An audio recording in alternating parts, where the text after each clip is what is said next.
posting socially, it's something that all of us independent creators need to do and work with. I've often been the kind of creator who just shows up after I've finished something and I'm like, hey, look, I made a thing. And then I hang back and I look at what other folks make and give likes and that kind of thing. But I know that's not enough. I know I can do better. And I know I can do better. Like, well, why? To reach more folks that I want to help and entertain with the things I make, right? Just like you. Well, I know it takes more than the occasional post. So I want to think through that today on today's Creative Work Chat with Jerzy Drozd, because I know like as we navigate this, I know by the end of the show we're going to come up with some new questions at least to explore and maybe ideas to try, so we all can figure out this whole posting socially while balancing the quality and effort.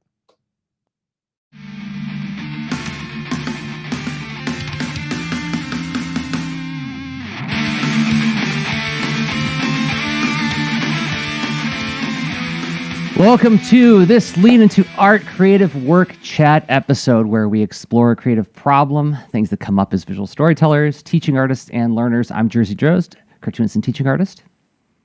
And I'm Rob Stenzinger. I'm a UX designer, an interactive maker, and teaching artist.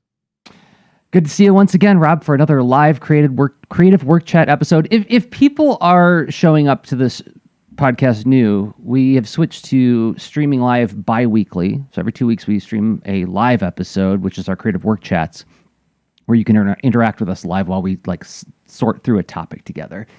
And then in the opposite weeks, we have a pre-recorded mini workshop episode. So if you've been wondering, like, how come they're not doing it every week? We are. Just that the live ones are only bi-weekly. But the show is still, we're producing a ton of material at leanintoart.com between these two projects and the 2-minute practice. Anyway. Mm-hmm. And don't forget Extra Lean. That's right. For our patrons too. We are making the content, everybody. It's and the live thing's really fun. But this flow has created kind of a production rhythm that I think has been helping us behind the scenes a fair amount. I think so too. So, where did this topic come from, Rob? I posting socially, showing up to things. I mean, I imagine it's an ever-present topic, but why now? Why talk about this now instead of, a year ago? Well, I mean, arguably we have, and it's just, I need to continue to practice and improve at it, right? It's related to wearing the multiple hats that we've acknowledged since the beginning on this project, where we do some teaching artist stuff here. We are learners and we instruct and all that through this project. But of course, we're doing other stuff. And this and the other stuff all need to be talked about and to spread awareness and all that, so it can, be of use to folks, right? Mm. And I'm 100% convinced, and it have been for many years, like I accept those hats, but I'm still working on improving at it, right? And I suppose what introduces the newness would be maybe new venues, puzzling out, practicing the different forms of the messages and stuff like that, and then the frequency and noticing my own habits.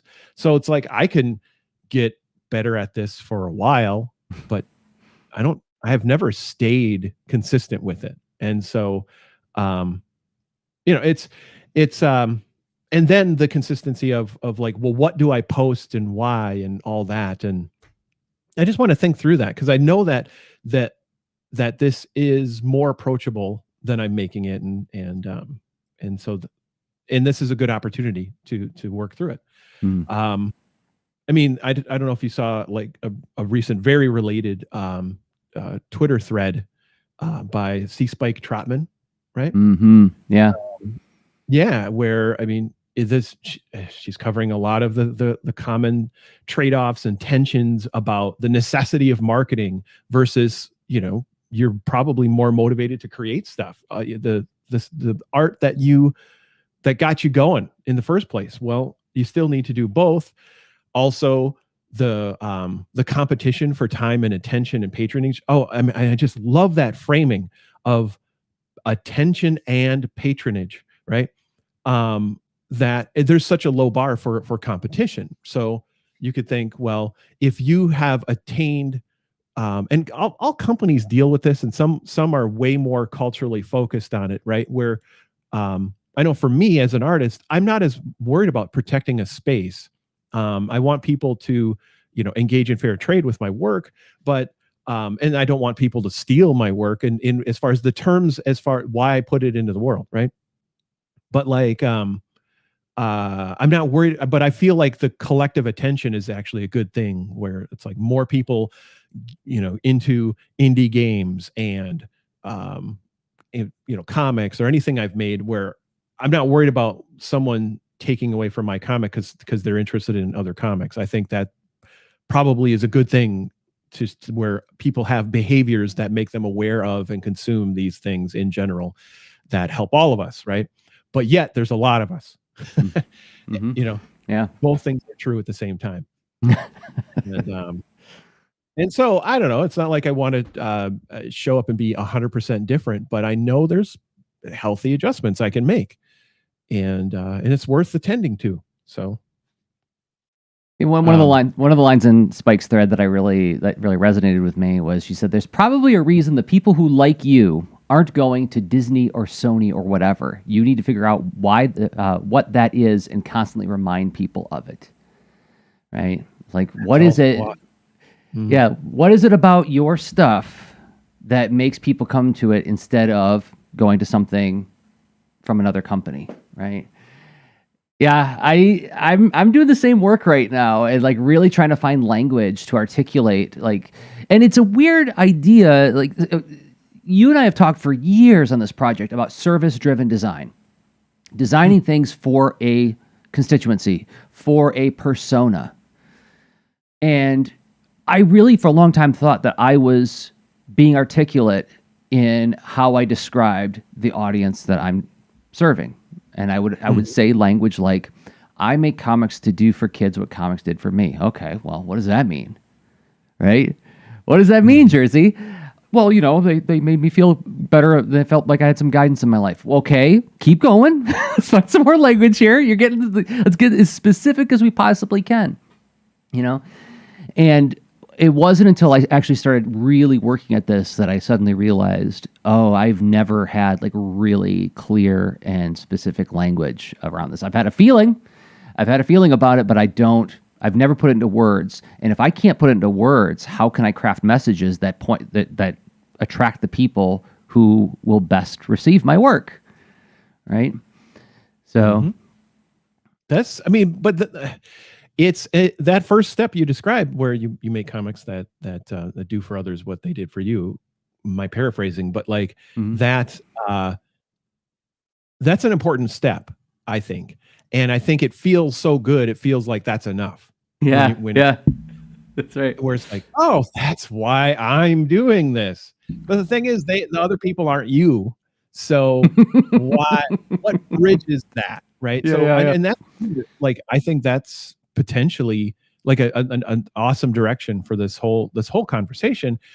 And because there's the reason that you're marketing and the message that you have. If you have something to say, it's way easier to go out and make posts about stuff because you have something to say, and you're not looking at the blank mechanism, whether it's short video, long video, or text, image, combination, serialized, sequential art. Anyway, there's so much as far as what you could put out there. And so I'm all tied into those mechanics too, and where and all that. But of course, figuring out that foundation of, well, I know why I care about this, and then having done the work in order to help others know why they should care about it, right? Yeah, because that doesn't come for free or nothing. It's real awareness and crafting and communication that has to happen, right? Which, because I mean, or hey, did that just do your marketing messages just fall out of the sky? Yeah, right. No, but They absolutely do not. I have, a realization I had recently, and I do want to talk about like this whole like social thing because it's interesting that you chose this topic for me because we just had a conversation off mic about a presentation that I did at Columbia University, Chicago, where somebody was asking me about one of the students at the presentation said like, well, how should I think about my social media presence? And I just got really tired. And I was like, I'm so done with social media. Like the fact that we have to jump through all these hoops to craft marketing messages and think about how we can articulate the value that we have to offer to the constituency that we want to reach, and then put it in the blender of somebody else's invisible game, right? Like where the rules are not extremely transparent, right? It's a very opaque and arbitrary. What feels arbitrary of a system that where they're. It's like you're playing Running Man. Every post. Hope you make it to the end. Post. Yeah. So roller skates and the hockey sticks coming for you. So exactly and so I was like, it's just like I still participate, but I know it's a rigged game. So I'm thinking about, can I work in other federated places? Federated, relatively speaking, can I work with email? Can I work with my own website? Things where I have more control over the visibility. But when I was sharing that with you off mic, you were like, well, but you still kind of got to play on the socials too, right? And I'm like, do I really? And I went, harump. I need a vacation. It's like the Flintstones animals, so tired, right? That's right. It was like, I've been plugging these wires all day. I live in a rock little box, Yeah. It's a living. Yeah. So sure.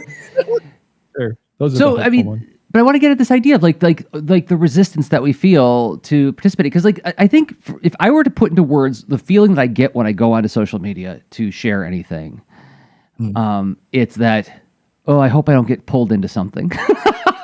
I hope this doesn't become a longer conversation than what I have budgeted here, because I only got a few minutes. So I tend to use Hootsuite and just like schedule a bunch of stuff and just like go. And if somebody says nice things to me, I'll respond. But it's almost like I'm running into the room and throwing my business cards to the floor and then running away as fast as I can. Yeah. Well, I mean, that's a funk, I guess. I mean, it's so funny. I stirred up trouble with this topic. It's so, we can't not step into marketing. It's so and because you think about the functions of it, right? So, great, you put a message into a virtual bottle, put it out in the world or what have you, or and it's how all those different venues and places where you put the message in, they function different, and like, what about when people do see it and how do they want to react, right? The whole cycle of this thing, and everything's more participatory, and or the ability to participate, whether you were invited or not, and all that stuff, has a lot of interesting and powerful possibilities. But one of those is like, taking up more time and resources. But that's maybe that, I don't know if it makes sense to say that was traditional marketing, right? Where you sort of, you put out an ad in some form. Like if you are Nike, you can do a full page New York Times ad and run a whole campaign across multiple magazines and slightly different messages and what have you, and partner with, other big entities and stuff for sales and whatever. But we're not that. And so for the small players, it's like, well, I'm going to make a zine, or I'm going to show up in a local paper, or I'm going to do a thing. And you're like, but then the possibility of that coming back at you isn't much. It takes a ton of motivation for someone to find you and make that a conversation. But now to find you and make that a conversation is combined with the message at this point. Everything can be a conversation. So how do you want to handle it? I don't think it's unreasonable to say like your intent as an artist is one thing and others can have different ideas about it. So then I guess it's like, well, what are your boundaries? Do you expect to, are you on call 24/7 in some unsustainable march to, you know, you know, get that attention is at any cost, right? Or or do you just accept, well, I don't know, that's how marketing works sometimes. You can talk at your TV, that's fine. I won't judge. It's true.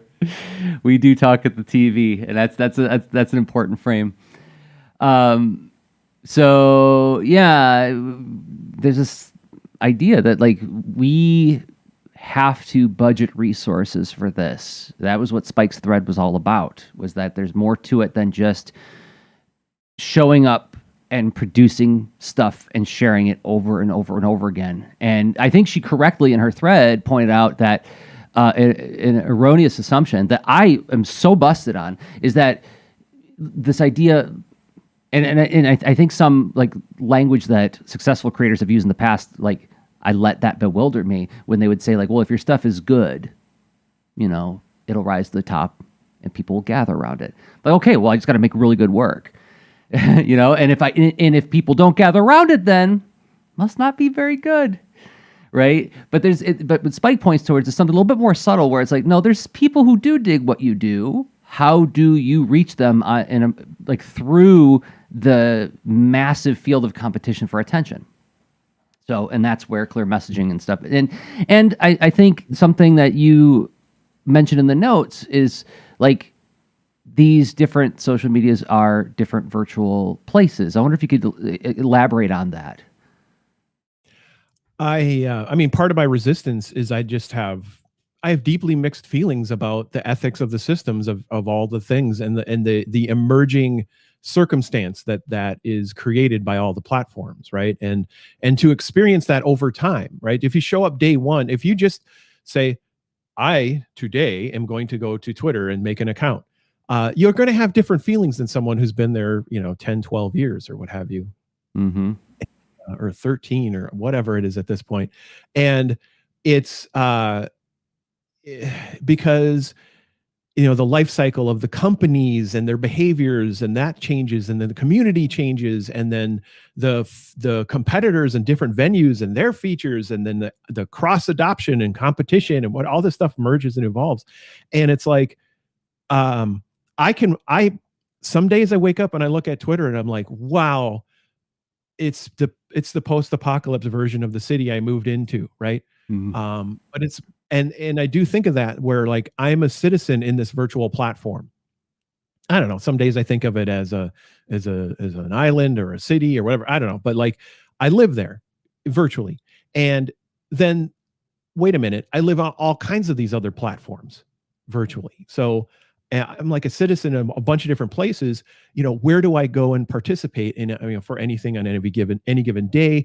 And when I start to look at and consider participating in them, I'm struck in part because I'm a creator of systems. I've built a lot of different kinds of software over the years, and big teams, small. And I think about, and I've worked in for large companies, small companies, and I think about like, why does this thing exist, and what does it feel like to be there, and all that type stuff. And I don't feel awesome about a lot of the observations I gather, and so now I'm looking at all this stuff that I'm like, this should be so much better than it is. And I don't want to just be a virtual corn plant on a farm that I might go under the tractor tire, or I might get harvested or whatever. I don't know what happened, but like I am so inconsequential in this big freaking thing. But then again, I look at it sometimes and I'm like, what if I am the happy shopkeeper in the city who's going through tough times, right? And I'm like, I live here. It's my city too, right? I'm going to sweep out front. It's my city too, right? Oh, you spat on there. Whatever. It's my city too, right? And I just want to keep at it and show up and live, right? And that's like the best thing I can do to encourage myself to say, well, weather stinks today. Dumpster fell over today. still my city, right? I mean, like, what am I, like, I live here. What else am I going to do but go about, and that's such a, but it still doesn't exactly, it opens the door to re-engage is what that kind of metaphor helps me with. Because I can easily justify saying, nope. I can say nope to any new platform that comes up or whatever, because I know what you're going to become. You look great. This is a nice little, I like the small village version of Twitter. And I like the, and not just because I want the diverse, complicated voices without the hyper manipulated lens, right? I want to be connected to the people, not to the algorithm. But that's not what we have. Oh, well, it's still my city too. It's your city too. We all live here, right? So I guess let's make the best of it and whatnot. So anyway, how does that help anybody? But I'm happy to share it. What do you No, I think that's a useful metaphor in that if you're, again, our proclivity is to show up in a spirit of service, and sometimes the service is to be rendered is not immediately apparent when you log into some platforms. Like when you said, like the post-apocalyptic city sort of metaphor of like, well, it felt like a fun, chatty little village, and now everything's on fire all the time, right? So what do you do?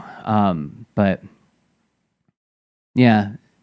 And I know, like, and so part of that too is like things always were on fire, and now we're just more aware of everything being. That's on very fire. true. That's very true. And that kind of, so like I'm aware of that as well, and I'm like, what, and I admire I admire the picture of my head of the citizens that just keep showing up and caring, and I'm like, I need to get better at continuing to keep showing up and showing that I care, because I care even when I'm away and I hurt and ponder and all that. But like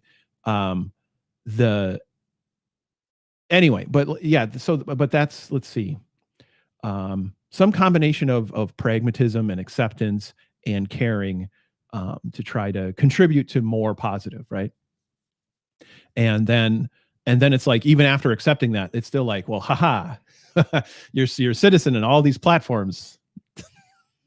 Oh, you've got a lot of like in a role-playing game, you got a lot of grinding to do. Look at all these missions and quests that you've accumulated. So you're seeking to be, a little marketing, role-playing hero. Go out there to the TikTok, go out there to the YouTube, make long video, make short video, make piles of who knows and put it on Facebook. Make sure you're doing all the different things in all the different places, right? And I'm saying that, like, part of my brain tells me this. I'm not saying like that's and that's our advice today. No. No, I have in the past felt that pressure. Like when a new platform shows up, I better go get my username if this place takes off, right? Google Plus was like, man, I was all in on Google Plus. It seemed awesome at the time. And yeah, why are you smiling like that? Well, you were like, you had a lot of followers on the Google Plus. I had over 1 million, like almost 2 million followers, right? I had almost 2 million followers on Google Plus, and then they canned it. To be fair, that's because I got put on a suggested user list, and a lot of those followers like weren't like engaging with me in any way, right? So it's like, oh yeah, 2 million people. Yeah, well, I think like maybe 600 of them actually like care about comics. The rest of them was like, oh, I'm just gonna bulk add these lists so I can start interacting with this new platform called Google Plus. But yeah, it was that was a place where I did not feel the friction of showing up. I felt like it felt like there was something about that felt very practical in that it could also have an RSS feed for your feed, and so I could like pump it into my blog, so it was both my social posts and my blog at the same time. That was really cool. Whereas now, and maybe this is part of the reason Google Plus didn't succeed, is like things like Instagram. It's like, try getting out of Instagram, right? Links in my profile. Yeah. Hypermedia, nah. Hooper media. Come through one hoop. Yeah. Sorry. That's my old metaphor for the week. But anyway, yeah. So I don't know. Did we want to dig into that a little bit about like our thoughts about like the different places and what the expectations are in the different places? 100%. Well, and with the lens of being like believing in being a citizen, both for like it's like, yeah, I want to market. I also want to be connected to the our current expression of humanity, which is these different places where we can gather, right? And I know while acknowledging the extreme mixed bagness of it. So showing up, right, as a whole person that markets also, right? Mm-hmm. And in these different places. So whole person markets, different places. Because yes, I mean, I could get stuck on talking about like how befuddling this platform is versus another, or how I've patiently watched a platform and said, okay, you teach me what you're about. What are you about? Nope, still not getting it. And you know what I mean? Like, yeah.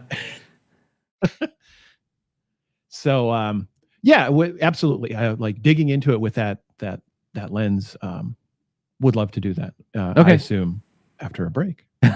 Well done. It's almost like you podcasted before. Okay, so yes, we're going to take a couple-minute break, and we're going to talk about the different platforms and what we perceive their expectations to be. How do we think about what we put on them and what we hope comes out of those interactions, etc. Before we do that, we got to thank some people who make this project possible. So if this is helping you think and do useful creative work, a great way to help the show is to support us on Patreon. Patreon.com/LeanIntoArt is the website. And I want to thank 5 people who have been supporting us on a regular basis. JSTaskis, thank you so much, JS. Gail Buschman, thank you, Gail. Stephen Stone Bush, oh, thank you, Stephen. Nate Marcel, who happens to be watching live right now, thank you, Nate. And Jodels Pox. You can join them all at patreon.com/LeanIntoArt, where you will find all of the shows we make, as well as the extra leans, the shows we record only for people who support us on Patreon. And then you can also check out the Lean Into Art monthly labs. Do you need a place to show your work in progress? We can all use a little encouragement and feedback. The Lean Into Art monthly 90-minute lab session is a place where we host a creative group of professionals developing their projects. The constraints give it meaning. It is a chance for you to show up, to share what you're working on, and what might be blocking you. And we will be there to encourage you and find new possibilities. Also, it's a place to work in the presence of others, whether you choose to share or hang back. Each session, held on the third Wednesday of every month, is facilitated by one of the 2 hosts of Lean Into Art. Both Rob and I have decades of experience in teaching and facilitation of creative groups and processes for all kinds of projects. Each session will be a unique one-time experience. Sign up to reserve your spot for the low introductory price of $10 per month through our Patreon. Patreon.com/LeanIntoArt. Thanks to everybody who supports us there. It means a lot to us. It really does. I love your ad read of that too, by the way. That's awesome. And it's been going really pretty great, the labs. And the lab is really fun. It's really cool to see the energy that carries out of it into the Discord right afterwards. You know, it's like right after the lab is over, we're like, wow, that felt great. And then watching everybody like, oh my gosh, that was awesome, high five. And I'm sharing a whole bunch of things now. So yeah, it seems like it's got a very healthy vibe to it. And yeah, it's fun to be part of. So yeah, that's that is true. And I think I mean, what a neat thing to be able to to connect. It's like, yeah, we're there, right? So you probably have heard lots of our voices over lots of time where we can't hear you when you talk back at the TV. Well, now you can talk back at the TV and we hear you. Right? That's true. Yeah, that's great. All right. So we're back now in the second part of the show. Yeah. Yes. Like, yes. Such a good theme song. Such a difficult television show. Cool toy though. Okay, so let's talk about the different platforms and how. What are you thinking about with all these different platforms, Rob? Because like I know you're feeling that you described this voice saying like, go on all these quests, go on the adventure, and populate all these villages. How is each village different for you? Well, part of it too is that I mean, some of it comes with confidence of practice, where it's like I've done all kinds of creative challenges. I know I can set up some kind of system to go on these quests. I know it's possible to design something, and I just haven't quite found what that something is, because in some ways it's like one quest I have to bring a tape measure, the other one I need a big thermos, the other one it's like, you know, a wheelbarrow or whatever. It's like they're all different quests kind of, but not totally. So you've got let's see, you know, we mentioned some of this where YouTube is really about medium and probably medium length video, sometimes longer length. But then TikTok is obviously short video, Instagram, combination of things with an emphasis on the don't notice that you're stuck here. Just chill, relax. Yeah. Hey, you don't worry about those pesky links taking you to different places. I know why this is triggering me is because I was a blackjack dealer for several years in my youth when I was saving up money to move to Arizona and help Ann get through college. And casinos don't have clocks on the walls, you know? And like if you look like you're getting ready to leave, the pit boss will come over and be like, "Oh, you're not leaving us already, are you? Come on, you can stick around a little bit more. You can lose a little bit more money," parenthetically, right? It feels like that, and it just makes my skin crawl. So yeah, this idea of like, oh, you don't want to go just yet, do you? Well, you don't want to go find out more about the creator that you chose to follow purposefully because you were really interested in who they are, what they do, and you believe in them and want to support their work. Yeah. It's tough. That's okay. Because so there's that too. There's the both invisible and not so invisible hand of agendas and designs shaping your behavior to match those agendas that may not really include you, right? Yeah. Or includes you in an extractive way. Mm-hmm. It's like, well, that's kind of yucky, and I feel that as well. I mean, something I've wrestled with a lot throughout my entire UX career is designing ethically and inclusively, where it's okay to have a platform that is very compelling. And I like to make video games. Video games are these potentially very attention grabbing mechanisms, but I look at that with great sincerity and desire to do thoughtful care, right? But you know, some places are like, you know, let's use those mechanisms in a way that just, you know, it's only about us and our investors. And it's like, yeah, okay, fine, I get that's a powerful mechanism. I'm not going to just tip over all the tables and say, you know, there's like we all need to, you know, live paleo style or whatever, right? No, I get it. I'm a citizen, social media, virtual places, whatever. Anyway, but also, how do I? So okay, it's going back to how do I go on these different quests, and then Instagram and all the platforms like me, and TikTok has its thing too, where, you know, pulls you in, is trying to be entertaining. It's like you walk into like a whole festival of puppet shows, and it's because seriously, it's not even just like one show. You're like, oh dang, that kind of looks like Kermit, huh? Oh, that's kind of fun. Whoa, there's another one, and there's another one, and another, and you're like, oh, and you're just caught in this whole interesting maze of the stuff. But you know, and then trying to understand. I have been actually doing that observation that I was, you know, maybe not just putting on a bit, but like I've been really trying to understand the nature of TikTok to figure out, like, in its nature, like what could I do with that fits with my creative stuff. And but that, I mean, so you've in Twitter and Facebook, I mean, they're kind of multi-purpose things, but then Facebook is such the weird creature because of its history and the social, your the nodes in your graph, your social graph, right? And where, I mean, and it's like such a kitchen sink of, and it does all the things, and also it used to do this thing, but now it behaves different. So Facebook is like that ever changing. Um, it's the weirdest city I think I'm in, right? Virtually, where I'm like, this was not what it is now, and I don't even know what to do there. Like, I rarely even post it all on Facebook, except through flaming hoops of, if when I post to Instagram, which Facebook owns, got to remind myself of that, that this content does show up on a Facebook page, which is not me, but it has my name, and it's a separate thing, like they want businesses to be, right? So, and it's the whole, it's frankly a racket, right? Where you're like, oh, I got a Facebook page.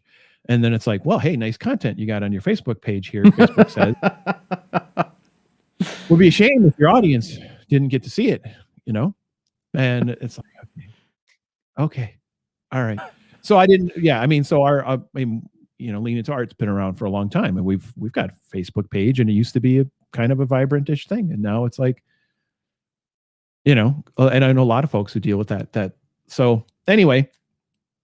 And of course, then we have the small forums, the list of like, oh, you're probably on Slack, or maybe you have a Facebook group, but so now you created this bubble in this smaller context place, and of course, Discord, right? And even being a co-facilitator of a Discord server, I don't always know what the heck to post where and all that stuff. Frequency and whatever. So now, okay, then knowing all this stuff, like, so it's a puzzle. What is your take, Jerzy, as far as managing it tactically, and like, how do you sort of get through this and be a citizen and market? Yeah, it's something I haven't been. I'm not awesome at. It's something I'm working on, and right now the only step I've made that is like a real first positive step is I'm budgeting 1 hour per week to do posts. So I have a specific hour that, like, and it's I would call it an airbending task in that it can move all over. I don't have it scheduled for a specific time. Like, okay, this is the hour that I budgeted for social posts. Just like, okay, if I find an hour on the calendar, I have it in my my time tracker at the top of the week, say, don't forget to budget an hour for this. And so I use Hootsuite for now just to schedule things, because going into the platforms to post each and every one of them, that has a cost. And the next thing I'm thinking about is, and I've only done preliminary thinking because, like, I'm doing a lot of work. I'm doing a lot of work on building a marketing plan for Baron von Bear, which we'll talk about in a little bit, I'm sure. And I'm thinking, okay, email list, Patreon for sure, YouTube, absolutely, because I can multitask in that. I can create content and sell the sawdust in terms of giving commentary while I'm making the stuff, right? At least with like Patreon exclusive things. But then I look at things like, okay, Twitter, Instagram, Facebook, TikTok, etc. I'm going to have to do some culling there and say, like, okay, I'm not going to do anything on these. The cost is too high and the return is too negligible. Like you said, Facebook, I don't even know what it is. Like, there's an emotional cost in terms of I get there and I'm bewildered. And I have so much empathy now for people who are a generation older than me, who were like encountering like the first round of social media going like, what Twitter? Like, what are you typing? I'm eating chips. I'm laying on my back. I'm laying on my stomach. Like, why would you do that? You know, like I feel a little more gentle towards them now than I did back then. Because when I get into Facebook, it literally is, I feel like it's the text equivalent of being at a rave party and everybody's waving glow sticks in my face. I'm like, I gotta get out of here. I gotta sit someplace where it's quiet.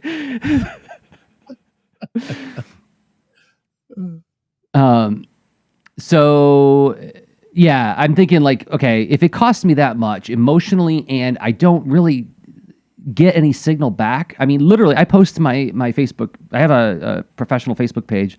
I post it like 2-3 times a week, and literally one person on the planet interacts with them, and that's my buddy Hoover, because he spends a lot of time on Facebook. So, you know, he apparently has given them enough of a signal that he gets notified when I post things. Whereas on other platforms, I do get more of a return on investment. Instagram in particular, in the sense that at least I get activity and attention there. I have been actually starting to look at my metrics and see like, okay, is anybody clicking anything in my profile? And like, okay, for every 50 people who look at a thing and give it a thumbs up, one person will click on a link in my profile. Okay, that's something. That's at least a statistic I can point to. But yeah, good. I mean, that's it. That's the nature of marketing, right? I mean, you put a thing in the world, and there's a lot of like, you know, marketing skills and heuristics as far as, you know, to manage expectations and to create some kind of framework to evaluate, is this effective or not, and how is it affecting me? And you can have you know, different ways of looking at that. But like in what's your threshold for enough? You know, like when is the you know, when is it working, or when is it doing that other work that's the behind the scenes trust over time building and relationship building and awareness, right? So yeah, it doesn't necessarily mean you know, big numbers everywhere all the time, but it is a little bit of the where all of a sudden, in like, for instance, I mean, you had a situation where in one venue you were huge, like as far as audience, you had a huge audience. Mm-hmm. And then, you know, how do you, and I think so some of that too, it's a little bit of the, well, if you like adopting the habit of well, bringing people to your different platforms, so they're really following you, not the you as a citizen on that particular platform only, right? Mm-hmm. And then being at small scale, like a few is enough, right? It's not like you're Coca-Cola or. I don't want to be Coca-Cola, man. I am not interested in that kind of power and influence. I that is another thing that I think has been revelatory to me in the last couple of years, is that I have zero interest in being like Lady Gaga famous. I don't want anybody to look. You know me well enough to know that that's not sour grapes talking. This is something where it's like I've done the thinking on it, and I'm like, you know, I think of the line of Samwise from Lord of the Rings when he rejects the ring. Like the ring tempts him in the third book, right? And says like, look at what you could have. You could have like 1,000 gardens with all these people working your gardens for you. You'd have the most beautiful garden in all of Middle Earth. And he's like, nope, throws the ring down. He's like, one small garden of a free gardener is all my need and do. My own hands to use, not the hands of others to command, you know? It's like, that is the picture for me. It's like, I just want to make books that make kids happy, and I want to go meet the kids and work with them to help them feel like they're valued in this world. Like, that's it. And the bigger I would get, the less I would be able to do that, right? Like if I'm selling out Carnegie Hall, how meaningful is that experience that I'm having with those kids, right? So like, anyway, so it's a good question, and honestly, I hope you do end up having to deal with that problem. But like, because I think you would meet it, you would find a way to meet that in a meaningful. Don't get me wrong, I want the money. I want the money and comfort that would come with that, but like the trade-off, I'm not sure if I would be happy about that trade-off. Anyway, it's tough. I mean, there are ways to manage that, but then of course, I mean, I guess all of this is some kind of pragmatic acceptance of participation in different systems, and then try to make that participation more meaningful within your framework of what you believe, right? And I don't know. Yeah, not that helps anyone know how many posts to do. Well, no, yeah, and I'm skeptical of any sturdy advice on those kinds of things. I remember when I was started to do live streaming at the top of the year, like when I scheduled it, and I was listening to podcasts and watching videos on YouTube, like advice on how often to live stream. They're like, you should be doing it at least 4 days a week. And I was like, no, that's not happening. Like, that's okay. I'll do my twice a week. But web comics, I've been there, participated in that. It's okay, but is that totally true, right? I mean, so a precise prescription probably isn't going to have any kind of substance, right? But at the same time, we are really strongly pointing to some general things, right? So it matters to do this stuff somehow, right? But then what can help, like, and what I'm trying to figure out is not a prescription, but like what would be, and like in part my hope for instigating this conversation with you today is like what could shake out as like, this is worth trying, right? Honestly, my hunch was, a reminder and commit to it. Like this is a behavior I want to practice more within reason, within a reasonable budget. So I have some idea of what I want to do, when and how, right? And of course for the who and all that stuff. It's good to answer those questions. But like you mentioned, you're using Hootsuite, and I'm like, yeah, I think I have a couple of mechanisms. Like I think Canva can do some scheduling now. Oh, that's cool. I know Later can, and Later is fairly functional and free.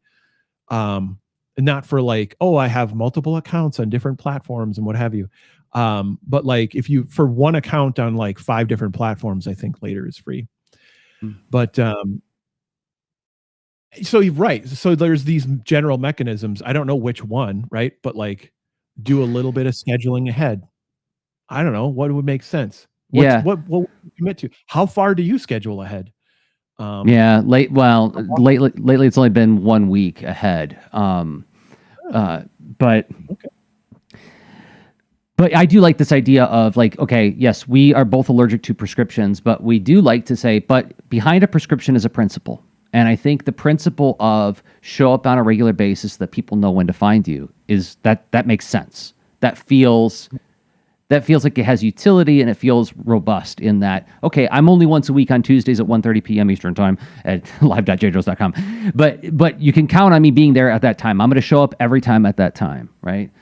So and even having one time is so that is something I haven't been able to work out. Like I have been prepared to experiment with more streaming for many months now. Like I am set up with a bunch of different ideas and what I want to do and all that. But the timing regularity has been truly tough to figure out. Yeah, I can imagine.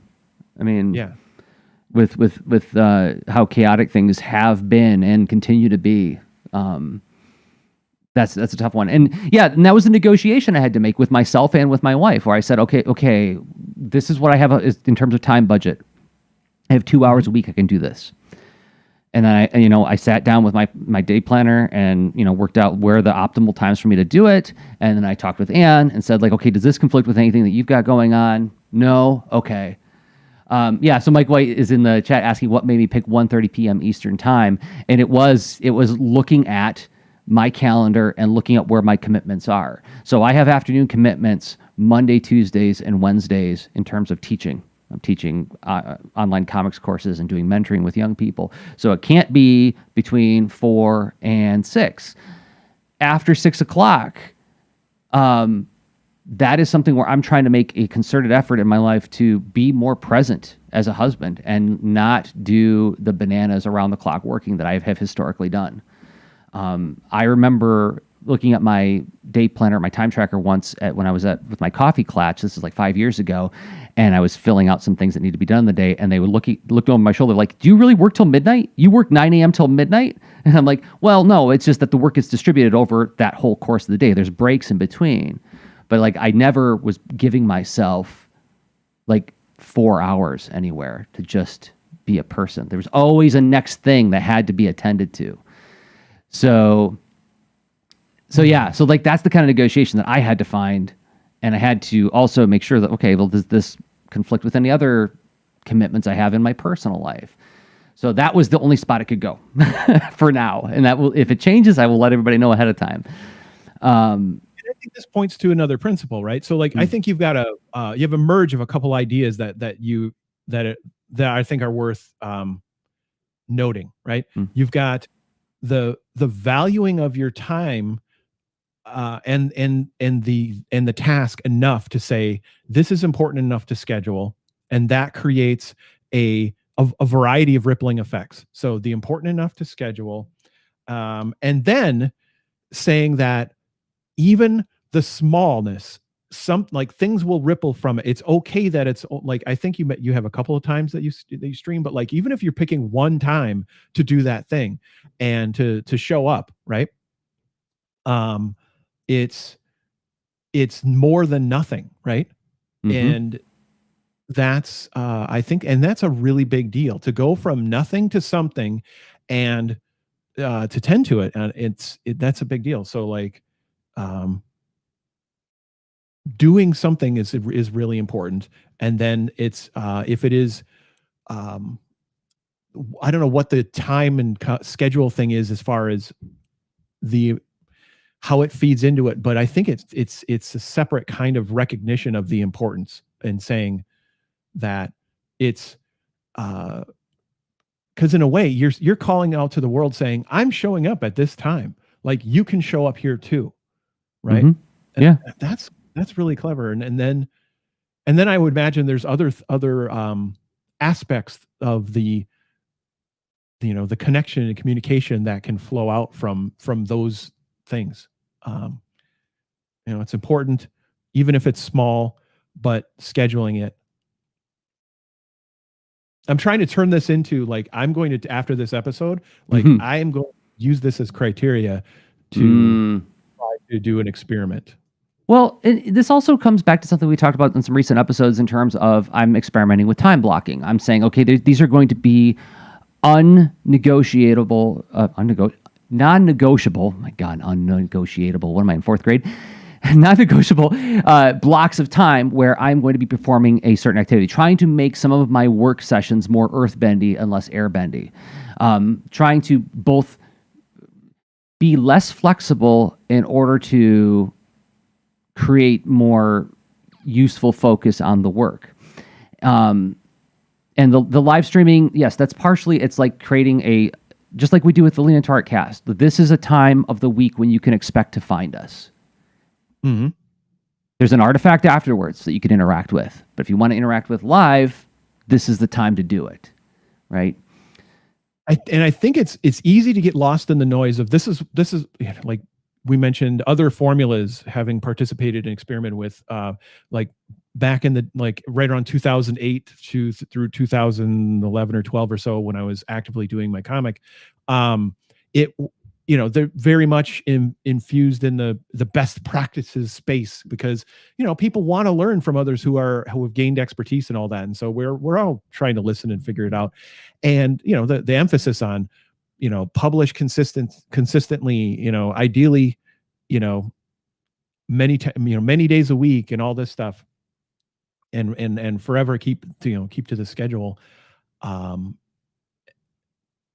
There was something to that, but at the same time, it's like, well, that doesn't quite fit me, right? So advice that really fits someone else's context. How can I trim that back, and is there some relatable core that I can make work for me?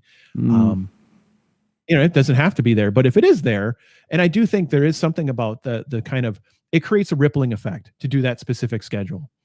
So what are you going to do when, and then put out the word, and that is pretty powerful. Like I think that seems like it has a lot of helpful side effects. But doesn't have to be like show up 4 days a week and what have you. No, I have been really chewing on this idea ever since I heard that Kazu Kibuishi didn't work weekends.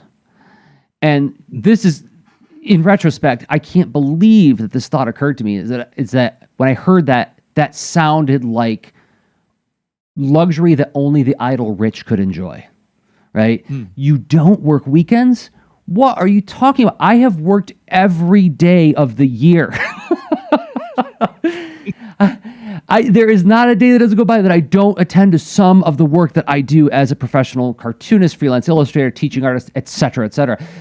So like it sounded like moon language. He doesn't work weekends. Did you hear what he said? And in retrospect, I'm like, well, yeah, that's why people in the turn of the 20th century fought so hard so that we could have weekends. That's a thing that people paid a price for, Anyway, so I'm trying to be, good. No, I mean, you're not alone in that. And it's, this is a whole, like, everyone has their own life circumstance, reality to figure out. And, and also timeline. Wherever you're at right now probably is different than where you were, and probably is different than where you're going to be, whether you see that picture clearly or not, right? Yeah. Because I've been on plenty of marches. I'm on one of those marches right now. Like, I had a conversation with my husband to Kate Shields Stenzinger, and she was like, you need a day off. And I'm like, so when are you going to not eat? And because one of my big roles now is, I'm taking care of the household as a major hat, because of everyone's working at home, school from home, and right. Yeah. And then all the support for the school from home for the young kids, and dude, it's plenty, and creates a lot of scheduling puzzles. And we've all been figuring it out and getting more skilled at this, but like, hearing that everyone's reality is different, right? Some folks caring for kids, aging parents, some folks single, some folks, whatever. I mean, but like, wherever you're at now, it's going to have different. So I think it's good to have some kind of awareness and malleability of like, how can I make this work? And like recognizing that, and trying to not, really, you value yourself no matter how extreme the commitments are, and try to find a way to take care of yourself. It's hard. And like, when you're in that extreme of like not having weekends off for a long time, which is currently my deal, it's, it's not the greatest. I wouldn't recommend this. No. But at the same time, I have been, this is a circumstance, like, I'm very thoughtfully adapting and trying to figure these things out. And also, trying to be a good business artist, right? And think of problems like this showing up on the platform stuff. So whatever I figure out, I'm going to make something that works for me and my circumstance. But I think this thought process is very applicable, because, it certainly is a durable need. You're an artist, you make stuff, you got to figure it out. Well, how are you going to attend to it? Well, what are your constraints? Probably different. My last thought on this, in terms of the way I'm thinking about the platforms and what I'm putting on the platforms, is related to an idea that Jessica Abel puts forth, which is like, when you're crafting a marketing message, what's the one thing you're trying to make? What's the one thing you're trying to bring into the world? Yes, we have lots of layers to us, and we have lots of different functions, and we are not just one thing. But what's the one thing that you can craft that messaging around? And so I'm thinking right now, my main thing is going to be trying to generate awareness and support for the Baron von Bear book, which which again, we'll mention again because I'm going to be talking about it a lot. And so when I said, okay, my public live stream, I can't be sharing the process of working on Baron Von Bear because it's under contract with the publisher. But what if I did a series of cute, brave heroes to create a filtering mechanism? I can attract the people who love stories about cute, brave heroes. Well, I happen to be working on a graphic novel about a cute, brave hero. You like Ewoks? You probably will dig Baron Von Bear. You think that Bumblebee is the coolest Transformer? Yeah, you're probably going to dig Baron Von Bear. You actually like, unironically, the Robert Burbles and Thundercats? Yep, you're going to dig Baron Von Bear. You're going to love the earnestness and sincerity and courage of these characters, right? So I'm trying to be narrow in my focus in terms of what I... Now, that's limiting me. Now I can't draw whatever I want. Yep. But I'm also thinking about the product that I make as being a part of the messaging around what value I'm trying to bring the world. That's good. Constraints are a very helpful thing. And if you have nothing but mountains of constraints, well, do you have what do you really have? Because good luck in having the cognitive strength to hold all that in your brain and make something useful of it, right? So useful constraints, I mean, it's nice to have some and a few, or it can get complicated, but not to the extent where it's every wish on every project. So I think my hunch is that the picking a specific time, it creates a bunch of positive rippling, like human relationship effects, right? And then picking the specificity as far as the what you're going to do with the message and showing up. And then being able to, you're not being hyper, there's some flexibility in that, right? Because you've thought of like, what is the meaning, and making that meaning the specificity, not saying like you're going to draw one robot and one furry thing every, whatever, every Friday, right, or what have you. It's, that could work too as a formula, but like, anyway, hopefully you can, I don't know if this is what I hear as I'm exploring that, is like, there's this useful focusing that is focused enough and, functional enough to do the job of the marketing and, but be doable. Yeah. Yeah. And actually I have one more thing that I've been practicing that I just started, and maybe we can talk about that after one more ad break. What do you say? I can't wait. That's a heck of a tease, because now I feel like you've been holding the solution in your pocket. I know. No, well, okay. Yes, sure. The mystery hold. Yep. Absolutely. All you have to do is pay attention for the next minute and change, and yes, you all get a golden thing. If all this discussion is helping you to think and do useful creative work, a great way you can support what we're doing here is to interact with the products that we make. And the product that I make that I hope you'll interact with is, yes, indeed, Baron Von Bear in the case of the Two-Faced statue. Baron Von Bear, expert in the occult, never once wanted to be an adventurer, but when years of hard work are demolished, along with an ancient stone guardian that rendered harmless his collection of dangerous magical objects, he will have to enter the fray at last, and he will learn, to his dismay, that those objects were not at all what he believed. Go to BaronVonBear.com to join my Patreon for as little as $1 a month, or subscribe to my mailing list for free to get some exclusive looks at the process of making my next middle grade graphic novel. BaronVonBear.com. Rob? And something I'm working on actively right now is Guitar Fretter. If you go to guitarfretter.com, you're going to land on this page, which is my itch.io store page, and has links to all the places where you can get Guitar Fretter, because it's a mobile app. It works on small, it's whatever your device. It works on tablets, works on phones. And what's it about? Well, it makes an action puzzle game out of memorizing the notes on a guitar fretboard. Works for 4 and 5 string bass, 6 and 7 string guitar. It is at its low introductory price. It's been at for a long time, $2 right now. This is actually good news. I'm actually increasing the price somewhat soon. And this is your chance to get in on the existing $2 price.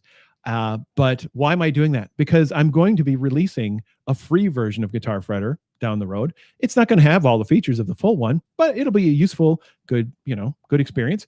And then I'm doing more things and adding more to the full version of Guitar Fretter. All that's happening behind the scenes right now. Lefty flip. Do you flip a guitar around and play it left-handed? That will be in the game. It's got custom tuning, all this kind of stuff. And it's just little creatures show up with notes on their bellies and you match that fretboard. There's an algorithm in the game that hides notes and makes you explore and test your memory and memorization of it too. And so that's the whole hook and explore the puzzle of this thing. So go to guitarfretter.com, get your copy today. It's always encouraging, and I go for it at the lower price.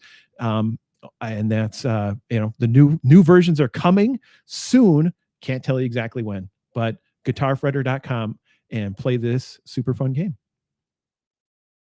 Cool. Mm-hmm. All right.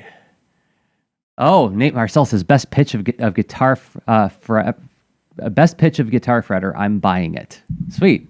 Thank you, Nate. Awesome.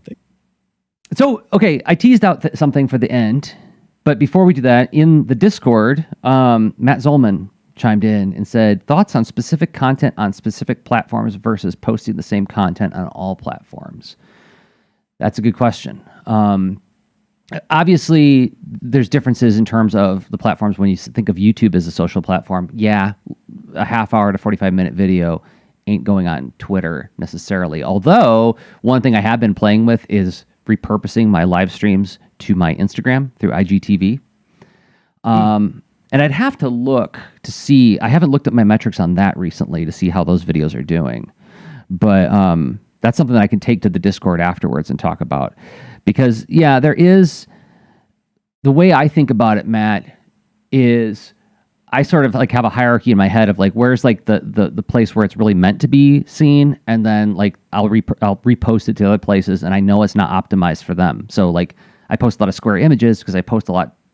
I treat Instagram as my first candidate for social posting. And I reshare that same square picture to Twitter and Facebook, even though they don't like that format as much. Like if you log into Canva, it'll actually say like, what do you want to make? You want to make a Facebook post, a Twitter post, an Instagram post, right? So yeah. Adding to the quest. Oh, I got my sword ready to go on my quest. Well, go on this quest. It's about us, like, creator. Yeah. We recognize you if you create like us. That's super tension thing, cognitive dissonance I have about all that. But it is, hey, it's I'm a citizen and I may not like it, but it's my city. Keep sweeping. So I like that framing. It's reasonable. It's so easy to cling on to, and I like what would be ideal? Well, it'd be ideal probably if you had a team of folks working with you to craft the message specifically for every single place, and that you had a scale enough of your like what the business model that funds your ability to do that, to pay for folks to help you so you could balance out all this stuff. But your resources are a big part of this, right? So like, what can you afford to do? And having some focus and priority it's the only reasonable way to tackle this as an independent creator, right? Because unreasonable leads to, what is your capacity? Unreasonable leads to me listening to Kazuki. We should go and like, what? You don't work weekends? He doesn't work weekends. Sarah Luffy in the Discord is asking, like, do you have any thoughts on things like Pinterest? Now, because I admit, Pinterest was something where like I use it all the time for creating collections of reference material for stuff, but I don't use it at all for like sharing my stuff on them. Have you looked into that at all, or no? It's on my radar because Canva supports it, and I thought interesting. Later, or Canva supports it, and I thought, hey, wait a minute, I only use Pinterest for reference, but maybe I should post there. And it adds to this. So, so Sarah Lutfi, if you have any signal as far as, there's community, there's exchange, or there's some kind of conversation going on, that's a giant positive indicator to say, yeah, go participate there. But otherwise, it's a venue. It's worth experimenting, right? If you were a band in a coffee shop that you didn't know had a stage, is like, sure, go ahead. Can you perform here? We'll give you, we'll do a cover charge. We'll do whatever, we're trying to do a thing. And, you don't have to know everything about the venue before you say, yeah, why not? I'll go perform there a little bit. Joseph Coco in the Twitch chat. We got so many different chats going on, and there's a lot of people interacting with us today. This is so fun. Look at us being on multiple platforms right now. Yeah. Yep. Fair. Yes, we have a Restream account, and we multicast to as many places as possible. And Joseph's saying regarding Pinterest, it's a strange one. It's like 94% female users, and is optimized for a shopping experience, and the users like that. See, that gets me curious, because if there's a lot of parents using it, and they're using it specifically to go beyond it to buy something, that's intriguing to me. It's making a comic for young people. So now you got me wondering, Joseph. And we also have been mentioning a lot on this service called Canva. If you haven't heard of it, it's like Adobe Spark. It's like a web browser based design app that makes it super simple and easy to create quick graphics. And what I love about it is I can do it on my desktop or on my phone. They do not support the show. They should give us money for mentioning their name. But we use them to make the title cards for these Lean Into Art episodes. So and I leaned on it heavily for CXC last year for a lot of the graphics that we made for CXC. So as a matter of fact, here's another reason they should support me. I'm doing a workshop this Saturday teaching how to teach with video, and I'm going to lean on Canva heavily for how do you make overlays for OBS. Well, Canva makes transparent pings, and they're very easy to do. Make a purple square, boom, export it, boom. Now I can put it behind my video, boom, and it looks all framed and nice. So you just did a mini Canva workshop. Yeah, they. I want that money, Canva. Totally. Yeah, I'm right there with you. It's it has been incredibly useful for a variety of projects too, in my house and with businesses and all the stuff. So which as a general checklist thing to consider, enabling tools. It's what helps you get the message out for that different given platform, right? And honestly, Canva is one of those tools that hits a few different options, because most things you design can also be animated pretty quickly and become anything from interstitial, I'll be right back, or I have this thought, I have a poem or quote, a thing I'm going to post. It's you can make that even animated on Canva. So yeah, it's wild. But other tools, and think of the tools try not to set up a path of many hoops and difficulties to get your message out. And I'm filing that away in my criteria that I'm trying to gather from this episode of that would help make it easier, right? So I know timing, I know, picking some when do I want to show up, the primary thing, but then there's the rippling effects of other places to show up, right? The supporting messages and all that. And how do I get it out there? I think I want to try a scheduling tool based on what I hear, right? So I got to get into that again. And And I'm going to have to do some prioritization about which platform. One will be at the top, or just one or two, depending on the thing. So, the last thing, What's that? Well, the thing I teased before the ad break, when we can close out with that, because it's related to something you were talking about in terms of hard for you? Are there too many hoops for you to jump through to make it? There's also how many hoops are there for the users to get it? And that's another thing. It's like, you got to craft the messaging, but we also have to make it as easy to find as possible. And it's like, oh, we'll just post everywhere. Well, we've already talked about how there's like invisible rules in these different communities to like, we only celebrate people who do it this way. So one thing that I had a conversation with my buddy Hoover, who is my co-host on the 4 Million Years Later podcast, and he said to me, it's really hard to find all the stuff you make and ways to support you. He's like, and I'm one of your best friends, and I can't figure out how to do it. I'm like, that's fair. So last month I did a sort of a roll up of everything I did in March, collecting all of the content that I produced over the month of March and put it in one place with links to everything. And then with reminders of things you can buy from me, products you can buy, stuff you can read for free, and all the videos and art that I made over the course of the month. And my plan is that I'm going to use that blog post as a regular feature on my Patreon and part of my monthly newsletter. So just to make as easy to browse as possible.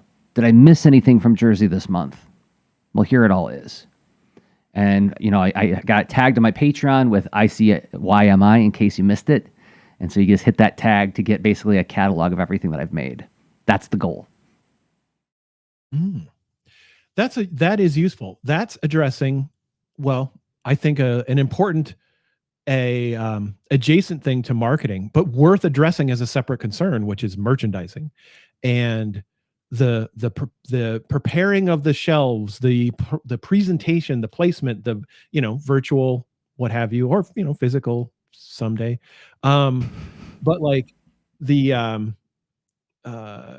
so once people become aware of you, once they decide they have the curiosity, the trust, the thing that gets them across the threshold from sitting back to leaning forward and acting, right?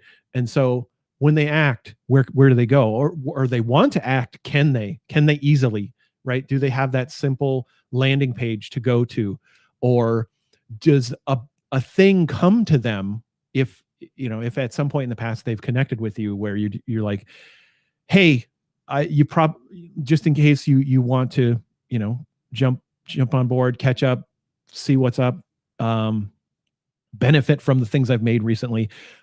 Here's a thing. I like that mechanism. It kind of combines like having, cause like I want to have an ongoing landing page. So, and what I've done is I made, if you go to interactive-storyteller.com/links, it's like my version of one of those, link home pages because, hey, link in profile, right? And so this is, I made my own page of that because I have a website hosted on a platform that makes it easy to update that thing, because I may as well make that page on my platform instead of hosting it somewhere else. But it's fine if you host it somewhere else. That's a nice functional thing. But then the heartbeat reminder that is like in a separate channel of like, oh, you'll get an email occasionally that is service minded. It's meant to help. It's not just, blasting out an out of context thing. Right. Buy my stuff. I know that I have expressed thoughts about how that's how it would feel to do that. But then once I heard from somebody who is very close to me, who hears from me all the time what I'm making, and said, but you made it so hard to get. I realized, oh, that is a service. Putting it in one place for everybody is a service. That I hadn't considered that.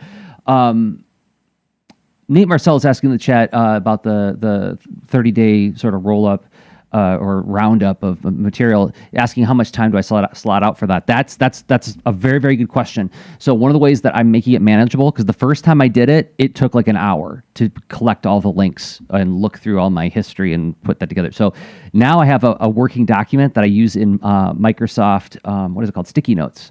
I have a sticky note, and whenever I make a thing and the link goes anywhere, if I can post the link to social media, I can put the link in that list with a little bit of context around it. This is leading to our episode, 285 or 286, whatever, where Rob and I talked about this link. And so now I have an ongoing, and so I would say probably so far this week, as I've been starting to put together the post, I've maybe spent 30 minutes on it. hopefully not much more because I got to do the next post tomorrow since it's the last day of the month. So it's not zero cost. Right. This does cost. Yep. But it actually costs if you're not doing it too. Yep. So that's it's inherently limiting the potential of folks to find and discover and interact with the stuff that you make, because each time you're showing up in the different venues that are their virtual lands driven by the flow of digital constructs that are being manipulated with algorithms. So it's like you show up and maybe a thing is hidden from you, even though it's close by. But then maybe you show up again and it's like, hey, in case you missed it, whatever. You don't know when and how, but like if you don't participate at all, then you've shut off the possibility. And then hopefully going to multiple platforms is in a way that is affordable.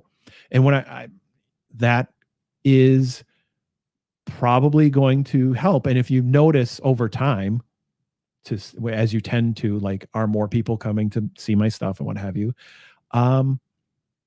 then you fully attended to this matter of like, is it working? I made the thing. Is it connecting?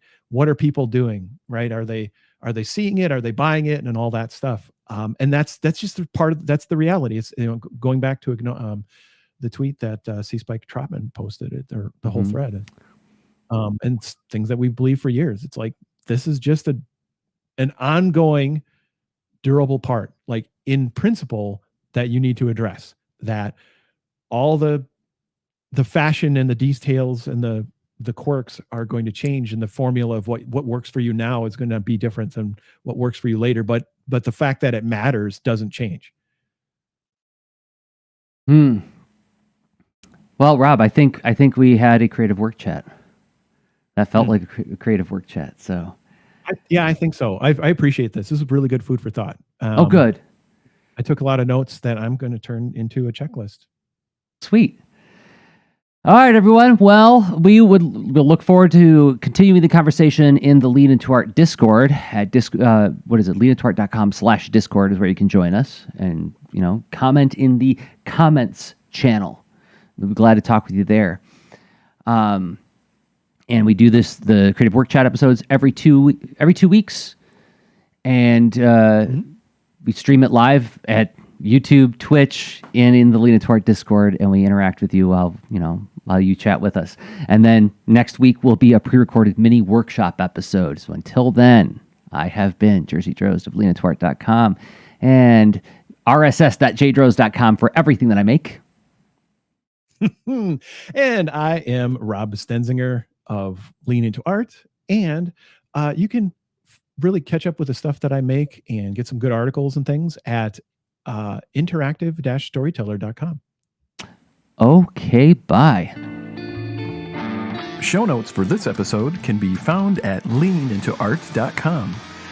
You can also follow us on Twitter at the user leanintoart, and you can reach us via email at leanintoart@gmail.com. And remember, leaners aren't wieners. Thanks for listening.